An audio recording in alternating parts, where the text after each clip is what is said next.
There is one mask in the Legend of Zelda series that has to be the most powerful, Majora's Mask. However, it was only seen as a villain in one game. But what would happen if it returned, this time to the world of Hyrule?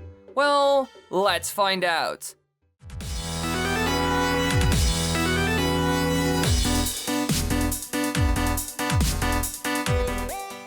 Majora's Mask is first introduced in the game with the same name by the Happy Mask salesman, when he removes the curse that was placed on Link by the Skull Kid. The salesman explains that the mask is an ancient artifact that was used by an ancient tribe for its bewitching rituals. But the mask's wicked power became so great that it was sealed away to prevent a huge catastrophe. However, since the ancient tribe vanished, no one accurately knows the nature of its power. The salesman fears the great devastation that could befall Termina if the mask is not taken back from the Skull Kid. In the end, Link defeats them, and the mask loses all its evil power according to the Happy Mask salesman. However, all of this happened in Termina, which is a dream world, so none of it really happened. And yes, people, it has been confirmed in the Hyrule Encyclopedia, so it's a fact. And after this game, we have seen the mask pop up throughout the series here and there, for example in A Link Between Worlds. It can be seen hanging in Link's house, which later becomes Ravio's shop. It is unknown if the mask is a genuine article, as it's unclear how and when Majora's Mask would have been found in this time period and ended up in Link's house. However, when they talked to the developers, it turned out that they put it in the game as a reference to Majora's Mask 3D. But this isn't the only game where we see the mask again. It was almost seen in Twilight Princess. There's a concept artwork of Ganondorf in Hyrule Historia, where he bears what appears to be an effigy of Majora's Mask on his armor. So maybe Nintendo wanted to do something again with this villain.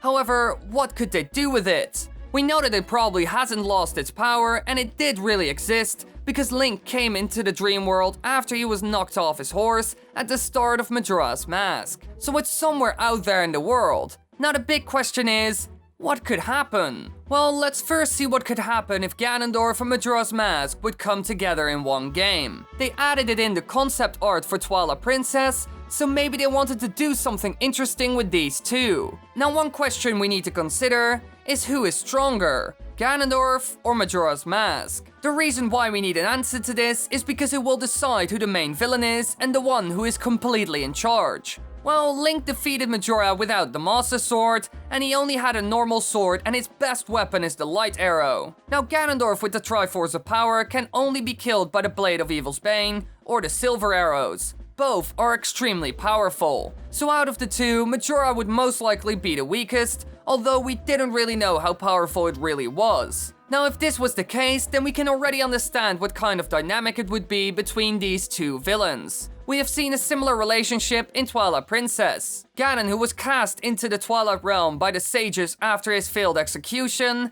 appeared to Zant in a fiery manifestation of his face. Posing as a god, Ganon offers to impart Zant with his power, and using this newfound abilities, he overthrew Midna and turned her into an imp, taking over the Twilight Realm. So maybe this scenario would have played out in a similar way, with Ganondorf finding the mask and giving it more power to destroy Hyrule, essentially using it. However, since the mask seems to be on Ganondorf's chest, it could be that he uses the artifact to power himself up. He has done things like this in multiple games with items like the Dark Trident and the Dark Mirror, seen in Four Swords Adventures. If you would combine their power, then Hyrule would be in a lot of danger and Link would have a huge problem. Now, this is one of the options, since there are more ways Majora's Mask could return, this time without Ganondorf. There are two ways it could happen, and it kind of depends on what really happened to Majora's Mask at the end of his game and what part of the timeline the game is set in. Either the Happy Mask salesman took the mask and left, or the events of the game haven't happened yet, so Link has never seen the mask before. But whatever the case may be, the Happy Mask salesman was seen at the end of Ocarina of Time and lived in the adult era of the game, so he certainly lives. He was even seen in the Downfall timeline. So what it comes down to is a prequel or a sequel. First up, the possibility of a return after the tragic events of The Legend of Zelda Majora's Mask. Since the Happy Mask Salesman took the artifact with him, it could be that it influenced him over time. It did the same to the Skull Kid after all. However, this effect could have been weakened by the defeat of the being, so there could be a huge time gap between the games. If the mask would corrupt the Happy Mask Salesman over time, then it could be that at some point, the mask returns. This time with a big old creep as a puppet. Now, we aren't really sure what the mask can do. We only saw his powers in the dream world, and that's a dream, so everything is possible. Could it create a moon in the real world and make it crash on Hyrule or any other nation around it? Well, let's say it can. It has all the powers it had in Majora's Mask. If this is the case, he could easily destroy Hyrule. However, this time around, he wouldn't use a moon. The last time it did this, Link won and defeated the Devilish Mask, so of course, it would learn from this and use another strategy. The plan could be anything really. It could even try to take control over the King of Hyrule, or curse him in a way, just like he did with Link. Now for the second option, the prequel. In this scenario, Link has never ever seen Majora's Mask, and this also goes for the rest of the world.